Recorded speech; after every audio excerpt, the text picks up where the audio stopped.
Hari Minggu pagi, tanggal 19 Juli, seorang pengusaha dalam perjalanan bermobil di kawasan Pluit, Jakarta Utara bersama sopir juga didampingi pengawal pribadinya. Sejak meninggalkan rumah, situasi berjalan normal sedia kala. Tanpa disadari, 4 orang tak dikenal menunggang 2 sepeda motor membuntuti sedari tadi. Setibanya di Gor Sasana Krida Pluit, serentak 2 orang turun dari motor lalu menyerbu dengan gesit. Si pengawal pengusaha tumbang seketika, peluru menerjang, nyawanya melayang. Padahal dia seorang tentara dari pasukan istimewa. Celaka, sang pengusaha pun tahu ialah sasaran berikutnya. Refleks dia kabur keluar mobil dengan susah payah, namun baru beberapa langkah diperondong tembakan oleh eksekutor kedua. Ia pun berkalang tanah. Terkaparlah dia, bersimbah darah meregang nyawa, lalu meninggal dunia. Petaka berlangsung begitu cepat, sehingga teriakan minta tolong sang sopir pun telat. Lantas perkara apa yang jadi sebab akibat? Tolong!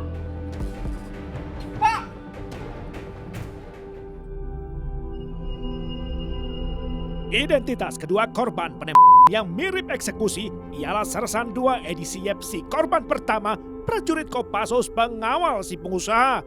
Lalu korban kedua ialah Budi Harto Angsono, seorang Taipan terkemuka. Pemilik juga pendiri PT Aneka Sakti Bakti atau PT Asaba. Penyedia perlengkapan perkantoran di Jakarta. Detasemen polisi militer langsung terjun menelisik peristiwa, menyusul kematian Serda edisi F dengan 2 peluru bersarang pada jenazahnya. Duduk perkara makin tak keruan saja. Jakarta gempar, bermunculanlah spekulasi liar, mulai dari persaingan usaha sampai spekulasi konflik keluarga. Tampaknya bukanlah kasus perampokan, sebab tak ada harta korban yang dirampas kemudian. Benarkah demikian? Polisi juga Denpom TNI bekerja keras mengungkap misteri. Apalagi peristiwa Minggu pagi minim saksi. Berulang kali polisi mencari petunjuk baru di lokasi. Komplotan pelaku diyakini tergolong cukup terlatih dan ahli. Setelah kerja keras berhari-hari, akhirnya membuahkan hasil pada tanggal 31 Juli. Detasemen Polisi Militer TNI Angkatan Laut menahan 4 prajurit marinir terkait peristiwa penembakan tanggal 19 Juli. Mereka adalah Kopral 2 Sud Rusli, Prajurit 1 Santoso, Kopral 2 Fidel Husni, dan Letnan 2 Syam Ahmad Sanusi. Penangkapan keempat tersangka malah mengungkap fakta bahwa mereka tak lebih hanyalah eksekutor semata.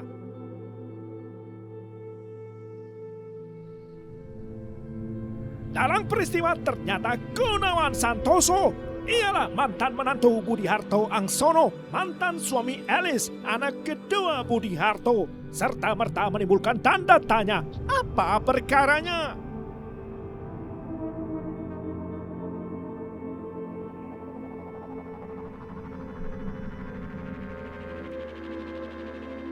Riwayat sebelumnya, Gunawan dipercaya mengelola sejumlah anak perusahaan milik sang mertua. Sampai akhirnya, Gunawan terbukti menggelapkan uang perusahaan hingga 40 miliar rupiah. Kenapa bisa membuatkan sebesar ini? Ini korupsi. Saya tidak peduli. Biarpun dia menantu saya, kalau menggelapkan uang perusahaan, dia harus bertanggung jawab. Saya tidak terima ini. Kamu harus urus sampai tuntas.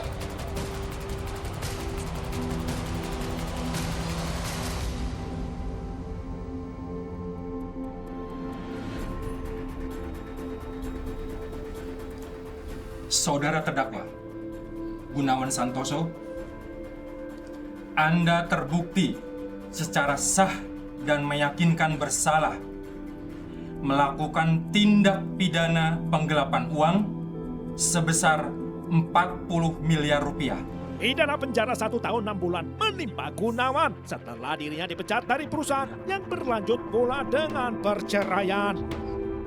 Hingga kemudian Gunawan murka lantas dendam. Ada 3 nama yang dianggap bertanggung jawab atas kemalangan nasibnya. Mereka adalah Budi Harto, sang mantan mertua, Stephen, anak sulung Budi Harto, juga mantan kakak iparnya, dan juga Direktur Keuangan PT Asaba, Paulus Tejakusuma. Aku akan membalas perbuatan mereka.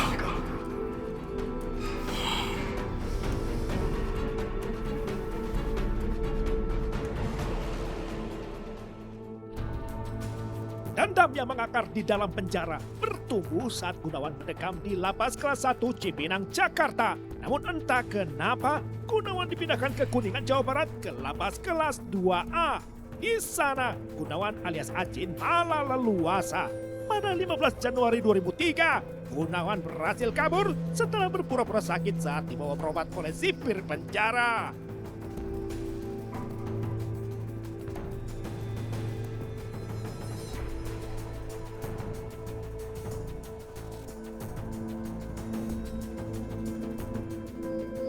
Sud, di mana kamu? Kita ketemu besok malam. Baik, Bos. Siap laksanakan, Bos.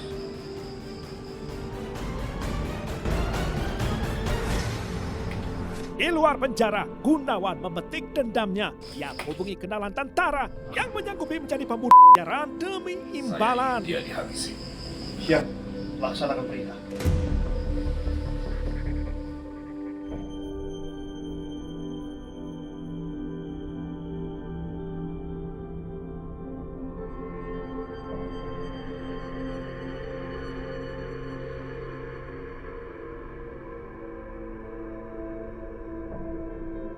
Paulus Tejakusuma ditembak dalam mobilnya di depan Hotel Golden Jalan Angkasa, Sawah Besar, Jakarta.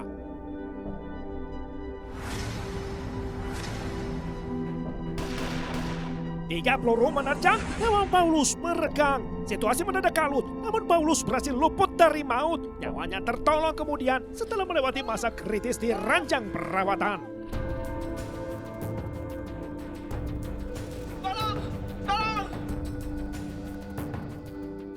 Pak, gimana ini Pak?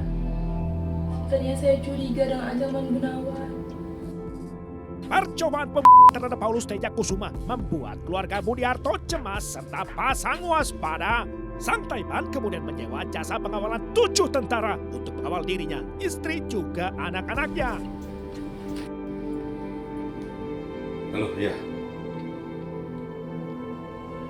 Keluarga saya dalam bahaya. Kami terancam. Kami butuh pengawalan. Siap. Untuk saya dan juga keluarga saya. Baik, laksanakan. Ya, saya tunggu, Pak.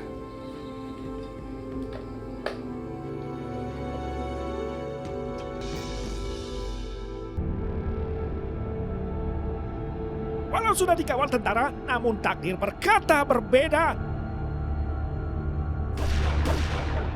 Pada 19 Juli 2003, Budi Harto tewas diberondong tembakan di Gor Sasana Krida setelah pengawal pribadinya serta Edi Siep gagal melindunginya. Serta Edi ambruk diterjang 3 peluru, disusul tamat sang majikan disiram 7 peluru. Berangkat dari keterangan keempat tersangka, nama Gunawan Santoso menjadi target utama. Dia sang buron kelas kakap langganan kabur dari penjara.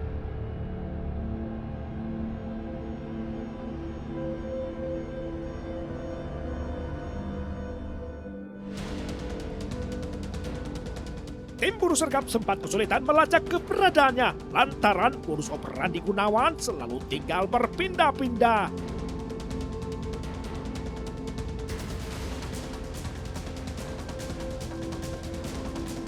Gunawan dikenal cerdik, bahkan ia nekat menjalani operasi plastik. Gunawan mengubah bentuk mata, hidung, serta bibirnya.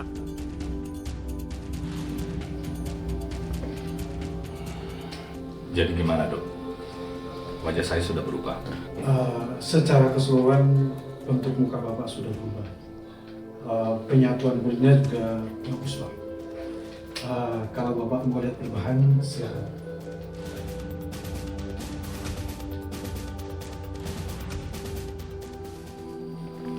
Gimana, Pak? Memuaskan.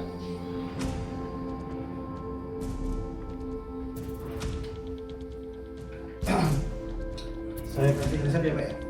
Baik. Terima kasih, Bos. Ya.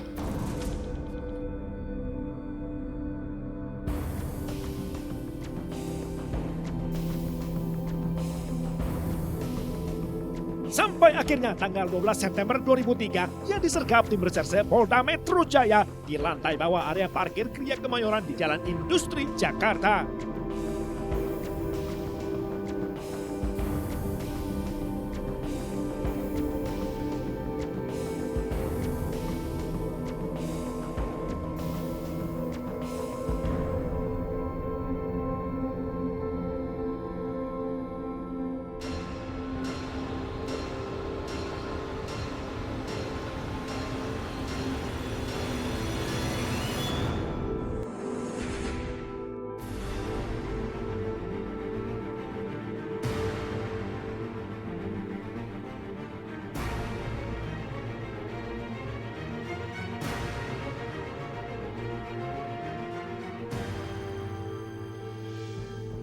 Dengan catatan pernah kabur dari lapas Kuningan, sosok Gunawan Santoso bukanlah sembarang tahanan.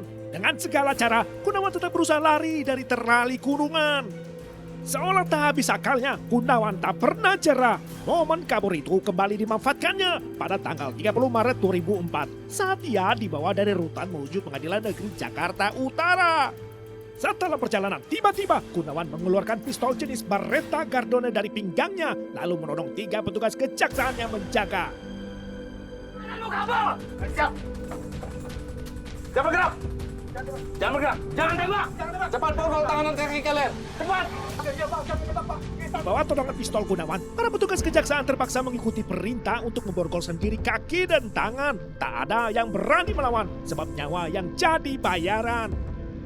Hingga akhirnya Gunawan membuat kesalahan. Ia membuka sendiri pintu mobil tahanan. Ada kesempatan, petugas langsung menendang Gunawan sehingga Gunawan terlempar dari mobil jatuh berkelimpangan di aspal jalanan. Pistol Gunawan tanpa sengaja meletus dan peluru mengenai pinggangnya. Gunawan pun terluka. Berakhirlah kisah pelarian Gunawan. Polisi pun memperketat penjagaan seperti perlakuan terhadap komplotan pembunuh bayaran. Penegak hukum tak mau 2 kali kecolongan.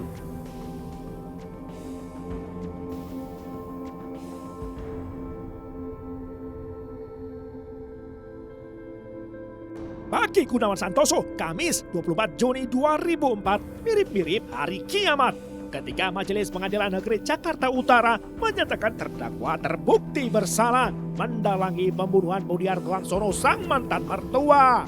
Gunawan divonis pidana mati. Amar putusan yang diperkuat putusan pengadilan tinggi hingga di tingkat kasasi. Bahkan upaya Gunawan mengajukan permohonan gerasi telah ditolak karena perbuatannya teramat keji. Menyusul Gunawan divonis mati, 2 terdakwa Algojo Kopda Suud Rusli dan Letda Syam Ahmad Sanusi juga dipidana mati. Keduanya juga piawai dalam hal melarikan diri. Keduanya diketahui anggota tim elit Korps Marinir Satuan Intai Amfibi, Suud Rusli dan Syam Sanusi berulang kali berhasil melarikan diri walau dijaga ketat di rumah tahanan polisi militer TNI. Dan pemburu Denpom TNI pontang-panting mengejar Suud Rusli. Sejak 5 Mei 2005 berulang kali Suud Rusli berhasil melarikan diri lalu ditangkap lagi. Sementara Letda Syam Sanusi nyaris tak terlacak Denpom TNI. Ia buron lebih dari 1 tahun. Diduga Syam terus berpindah ke sana kemari sekaligus berganti identitas diri. Tepat 17 Agustus 2007, lokasi persembunyian Syam Sanusi terlacak juga di Pandeglang, Banten, tepatnya di Kampung Cibenying, Kelurahan Cilaja, Kecamatan Banjarsari. Ia sembunyi. Disergap Jumat dini hari, sekitar pukul 2 pagi, Syam terlibat kontak senjata dengan tim gabungan Denpom TNI dan polisi. Selepas subuh, Syam akhirnya tewas terkena tembakan 5 peluru. Sungguh tidak mudah menaklukkan para pembunuh bayaran, bukan orang sembarangan. Sebuah akhir tragis bagi otak juga eksekutor pembunuhan sadis. Hingga kini, para terpidana menunggu waktu eksekusi pidana mati.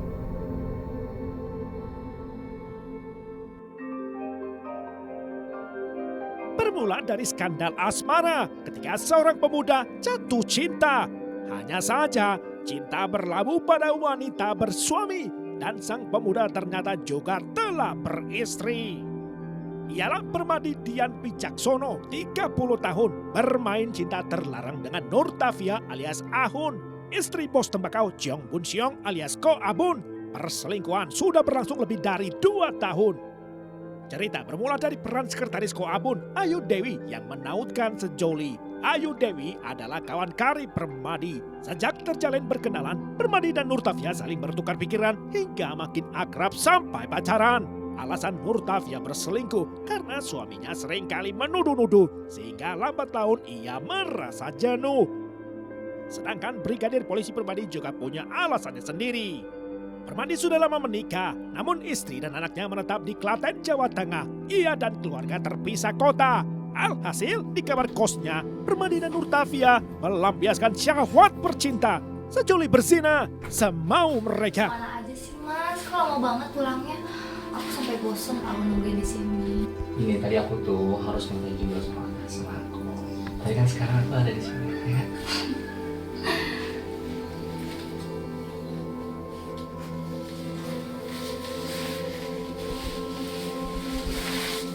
Buka dulu jahatnya, biar nggak panas. Kamu cantik banget sih. Kasih. Udah bosan ya? Iya, aku nungguin kamu sampai bosen.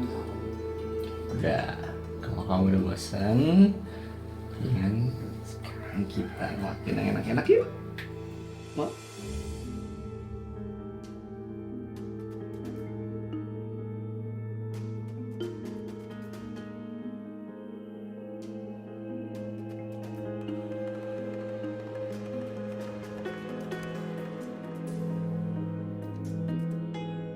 Bila Permadi dijuluki pebinor alias perebut bini orang, maka Nurtavia ialah pelakor alias perebut laki orang. Namun kebersamaan sejoli hanya bersifat sementara, sebab pada waktunya Nurtavia harus kembali pulang ke rumah. Hal itulah yang selalu menjadi perkara. Sayang, kamu ngapain beres-beresin baju kayak gitu? Kamu kemana? Malam ini kamu di sini ya? Aku harus pulang sayang. Kan sekarang ini kita belum jadi suami istri. Alah, apa sih yang kamu ngomongin itu? Ya udah gampang, kita kawin. Ya kan, kita bisa nikah, dikasih iri kek. Gampang lah, pokoknya apapun akan lakukan untuk nikahin kamu. Ya gimana caranya sayang? Aku tuh kan masih punya suami. Ya selama suami aku masih hidup, kita pasti akan kayak gini terus. Selalu aja dia terus. Kamu ini kenapa sih? Emang tuh ya, suami kamu tuh pokoknya udah gini aja. Gimana kalau suami kamu kita bunuh? Iya, tapi gimana caranya? Udah nggak usah tapi kamu nurut aja sama aku yang ngatur. Kamu harus setuju ya. Ya tapi gimana caranya? Udahlah, aku punya temen, dia udah besar. Kamu setuju kan? Udah, kamu setuju kan? Demi mendapatkan Nurtavia, Permadi bertekad menempuh segala cara, termasuk bila harus membunuh suami pacarnya.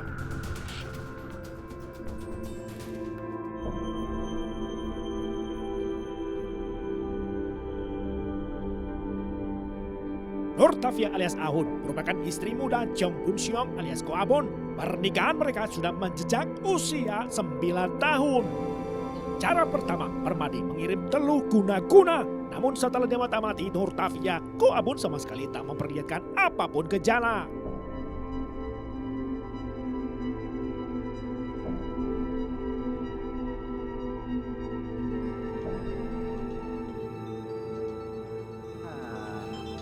Kangen dia rupanya. Ya gimana? Santetnya berhasil kan? Gagal, Yang. Santetnya tuh gagal. Kayaknya percuma banget deh. Mungkin emang nasib kita harus kayak gini terus kali. Apa? Gagal? Enggak. Pokoknya kita nggak boleh nyerah sayang. Kita harus pasang. Ya tapi harus gimana, Yang? Kalau kayak gini terus, mungkin lebih baik kita berpisah aja. Enggak.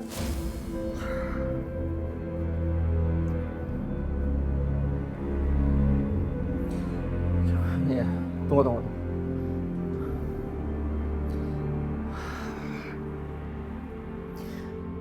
Pokoknya kamu tenang ya sayang ya.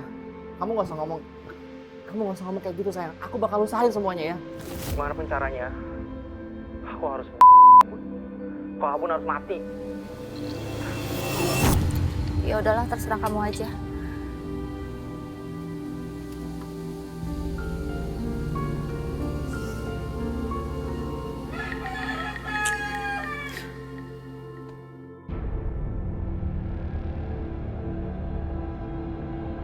Tekad menyewa pembunuh bayaran bukanlah bualan, sebab Permadi siap menyediakan uang imbalan berkisar 25 sampai 30 jutaan.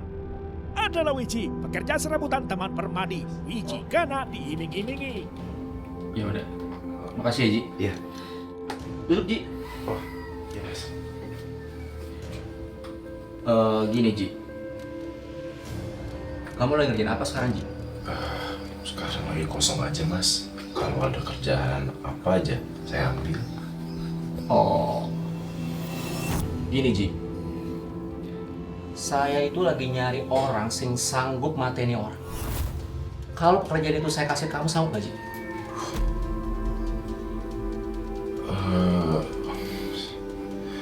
Gimana ya, Mas ya? Ya, saya bisa kasih kamu 25 juta. Enggak. Bahkan aku bisa ngasih kamu 30 juta aja. Gimana? Iya deh, Mas. Tapi saya butuh mobil, Mas. Masalah itu kamu gak usah pikirin, Ji. Itu biar jadi urusan saya. Yang penting kamu sanggup dulu. Sanggup? Sanggup, Mas. Iya, Mas. Oh iya, kamu punya teman kan? Ada, Mas. Ada. Ya udah, ntar ajak sekalian ya. Oke. Siap, Mas. Minum, Ji. Iya. Temannya udah dapat kan? Oh, Mas, aman. Edannya, Nurtavia berpartisipasi. Ia ikut merancang Saya aksi pembunuhan terhadap sang suami. Oh iya, ini Wiji, orang yang akan membantu rencana. Oh, iya. Jadi gimana? Jadi gini, Mbak. Eksekutornya udah siap. Tinggal mematangkan cara untuk memancing target aja. Kalau urusan itu, kayaknya kamu lebih paham deh. Kan kamu istrinya, jadi kamu tahu gimana suami kamu bisa pancing kalau dia mau keluar. Ya, kalau itu sih gampang. Pura-pura aja beli pupuk cairnya. Kalau ada pesanan, pasti dia mau antar. Dan biasanya dia tuh kalau pergi sendirian.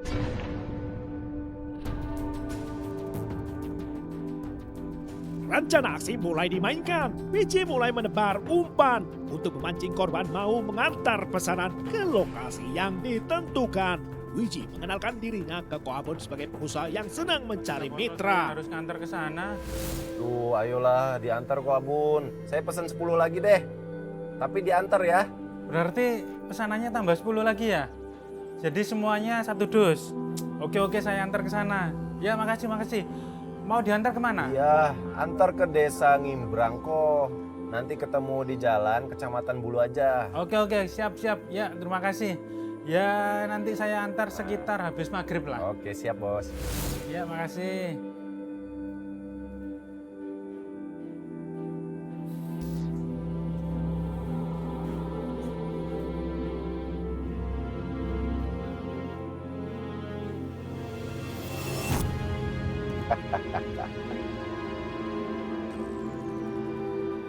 Hari ini kita eksekusi, Zal. Hari ini? Serius, Ji? Iya, hari ini. Aku ajak kamu temani aku eksekusi hari ini. Oke? Ini musuhnya Permadi. Wiji mengajak kawan karibnya, Rizal namanya. Rencananya sederhana. Bila korban tiba di rumah Agus Setio, teman mereka, korban bakal dihabisi segera. Saat itu, Rizal tak bisa menolak ajakan oleh karena utang budinya pada Wiji yang telah menutupi biaya saat di rumah sakit ia jalani perawatan. Permadi matangkan rencana pembunuhan oleh 3 orang bayaran. Kemudian, Wiji dan Agus menyebut Ko Abon si calon korban. Mana orangnya ini? Dan akhirnya Koabon masuk perangkap mereka. Wiji memandu Koabon menuju rumah Agus yang direncanakan sebagai lokasi jagal nantinya. Di mana Permadi dan Rizal sudah menunggu kedatangan mereka. Udah, kok ikutin kita aja ya.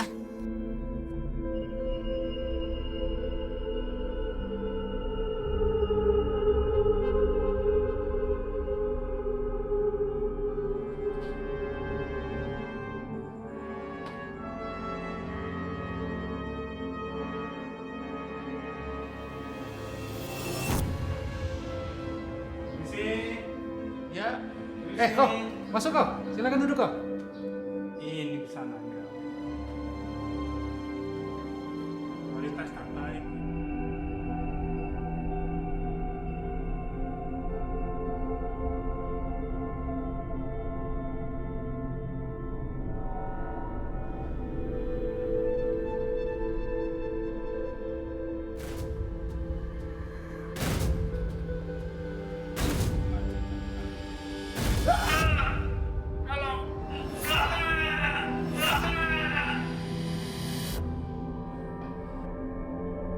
Pedagang pupuk cair 64 tahun itu putus nyawa setelah gagang pacul 3 kali ditumbuhkan ke leher juga ke kepalanya. Koabon tiada dapat pertolongan sebab minim saksi mata saat kejadian. Di perkebunan kopi, jenazah Koabon dibuang oleh komplotan Wiji. Lokasi tepatnya di semak belukar Jalan Raya Candi Roto Tambi. Maka tuntaslah aksi, lantas para pelaku melarikan diri.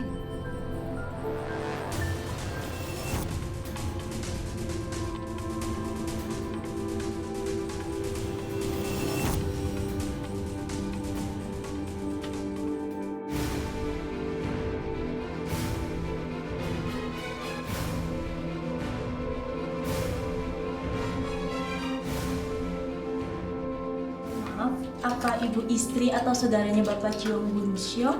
Oh, saya istrinya Mbak. Nama saya Nurtavia, biasa dipanggil Ahun. Baik. Selepas Koabon tiada, Nurtavia menguras uang tabungan semuanya, 120 juta rupiah banyaknya. Caranya dengan memalsukan tanda tangan suaminya. Duit digunakan untuk membayar upah para pembunuh bayaran sesuai perjanjian. Kasih dulu ya Bu ya. Ini sebentar.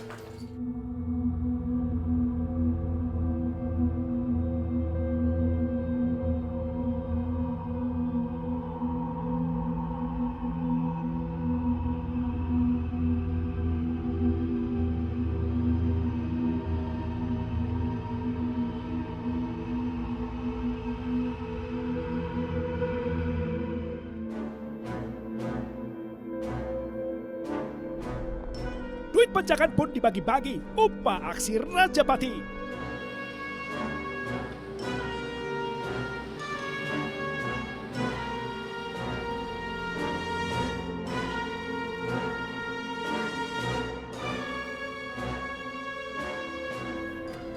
Ini imbalan buat kalian. Masing-masing 10 juta. Lunas ya.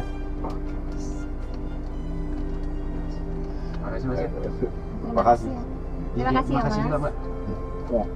Tapi ingat, jangan sampai kalian lapor polisi ya. Ini rahasia kita sampai mati. Skenario sejoli Permadi Nurtavia tak lama terbongkar juga. Setelah jenazah korban teridentifikasi, Nurtavia dicecar polisi hingga akhirnya bernyanyi tentang permufakatannya dengan Permadi serta komplotan pimpinan Wiji. Brigadir Polisi Permadi ditangkap kemudian dilibat pula 3 pembunuh bayaran yang Wiji, Rizal, dan Agus trio sekawan.